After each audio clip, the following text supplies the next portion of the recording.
नमस्कार दोस्तों, India news के डिजिटल प्लेटफॉर्म पर आपका स्वागत है। मैं अभिषेक सिंह। आज हम जिस बारे में आपसे बात करने जा रहे हैं उस बारे में बहुत सारी चर्चाएं हुई और तमाम घमासान शुरू हो गया था। एक तरह से कहा जाए तो एक पॉलिटिकल लाइन लेंथ खिंच गया था महाराष्ट्र में। हम जिस बारे में बात कर रहे हैं वो सुशांत सिंह राजपूत है।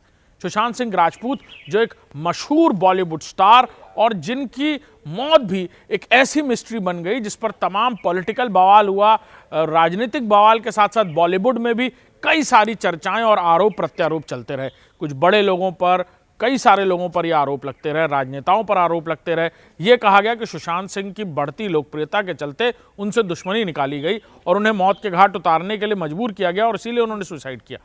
जून 2020 में सुशांत सिंह राजपूत ने अपने घर में आत्महत्या कर ली थी, जिसके बाद अगस्त में सीबीआई ने यह केस टेक ओवर लिया।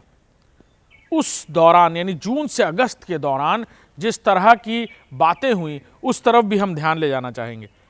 शुरू में यह कहा गया कि यह पूरी घटना एक सोची समझी साजिश है, पॉलिटिकल फैमिलीज हैं, बॉलीवुड बैकग्राउंड की फैमिलीज हैं, नेपोटिज्म है, जिसकी वजह से सुशांत सिंह राजपूत जिस तेजी से आगे बढ़ रहे थे उन्हें आगे नहीं बढ़ने दिया गया।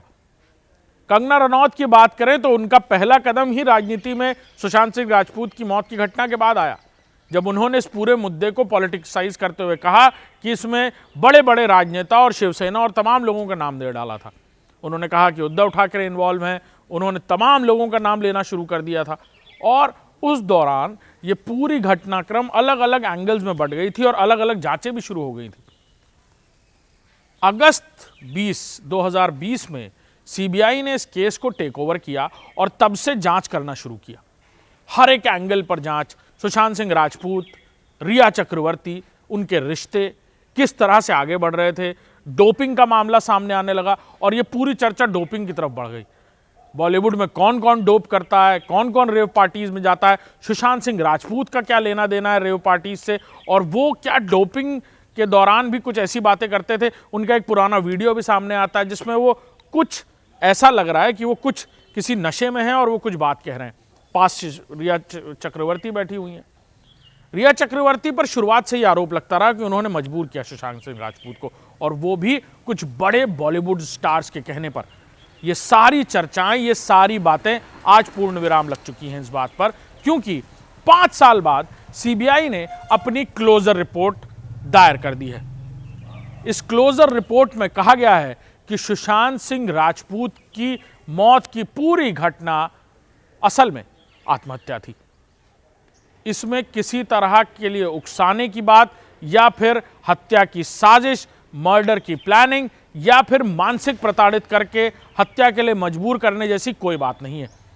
सीबीआई ने तकरीबन 5 साल हर एक छोटे से छोटे पहलू पर इस बात की जांच की। मामला डोपिंग से शुरू हुआ था, मामला नेपोटिज्म पर शुरू हुआ, मामला वर्चस्व में शुरू हुआ बॉलीवुड के, और कई कई बड़े बड़े बॉलीवुड स्टार्स के घरों तक जाकर सीबीआई की गाड़ी भी रुकी, लेकिन सबूत नहीं मिले।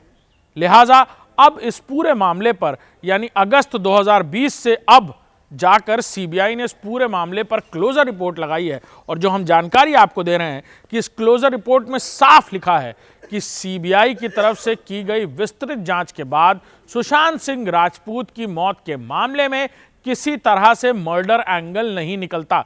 लिहाजा यह घटना पूरी तरह एक सुसाइड है। सुशांत सिंह राजपूत के परिवार की तरफ से भी कई सारी बातें उस दौरान कही गई थी कि सुशांत सिंह राजपूत बहुत विल पावर स्ट्रांग है, ऐसा नहीं कर सकते, परिवार से बहुत मजबूती से रिश्ते जुड़े हुए थे, अगर कुछ ऐसा होता तो वो पहले अपने परिवार को बताते। बहनें हैं, घर में पिता हैं, माँ है, और परिवार को लेकर सुशांत सिंह राजपूत बहुत अलग बात कहते थे। वो कहते थे कि मैं हर बात अपने परिवार से शेयर करता हूँ। इसलिए भी इन बातों को लेकर कई सारे सवाल खड़े हुए, लेकिन देश की सबसे बड़ी एजेंसी सीबीआई ने इस बात पर आज पूर्ण विराम लगा दिया है कि सुशांत सिंह की मौत असल में एक सुसाइड था, ना कि कोई साजिश, ना कोई प्लानिंग, ना कोई मर्डर। नमस्कार।